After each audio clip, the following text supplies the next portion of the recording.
சேலம் மாநகர முள்ளுவாடி கேட் பகுதியில் உள்ள கேஸ் அலுவலகம் முன்பு காலி சிலிண்டர்களுடன் பொதுமக்கள் காத்திருக்கின்றனர். இதுகுறித்த கூடுதல் விவரங்களை நம்முடைய செய்தியாளர் திருமலையிடம் கேட்கலாம்.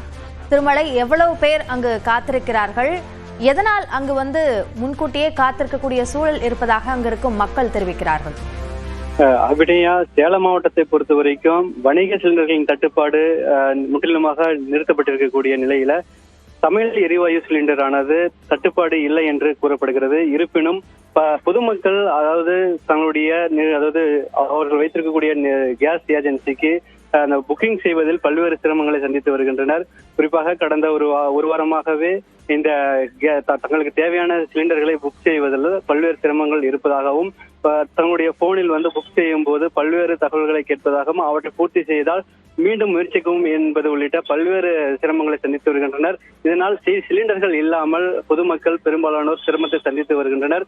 இந்த நிலையில் சேலம் மாநகர் முள்ளுவாடி கேட் பகுதியில் உள்ள பாரத் கேஸ் அலுவலகம் முன்பு 30க்கும் மேற்பட்ட பொதுமக்கள் காலி சிலிண்டர்களுடன் அலுவலகத்தை முற்றுகையிட்டு அந்த காலி சிலிண்டர்களை வரிசையாக அடுக்கி வைத்திருக்கக்கூடிய காட்சியை நம்மால் பார்க்க முடிகிறது. குறிப்பாக காலை 6 மணி முதல் வீட்டு உபயோக சிலிண்டர் இல்லாததனால் பல்வேறு சிரமங்களை சந்தித்து வருவதாகவும், குழந்தைக்கு பால் கூட காய்ச்ச முடியாத சூழ்நிலை இருப்பதாகவும், ஒரு வார காலமாக அடுப்பில் சமைக்கக்கூடிய நிலை ஏற்பட்டுள்ளதாகவும் பல்வேறு குற்றச்சாட்டுகளை பொதுமக்கள் வைத்திருக்கின்றனர். இதன் காரணமாக இன்று காலை முதல் காலி சிலிண்டர்களுடன் காத்திருக்கக்கூடிய பொதுமக்கள் காலி சிலிண்டர் சிலிண்டர் வரும் வரை காத்திருக்கக்கூடிய சூழல் தான் உருவாகி இருக்கிறது. அவர்களாகவே டோக்கன் எழுதி வைத்து வரிசையாக நிற்கக்கூடிய நிலையும் இருக்கிறது. அபிநயா, விவரங்களுக்கு நன்றி திருமலை.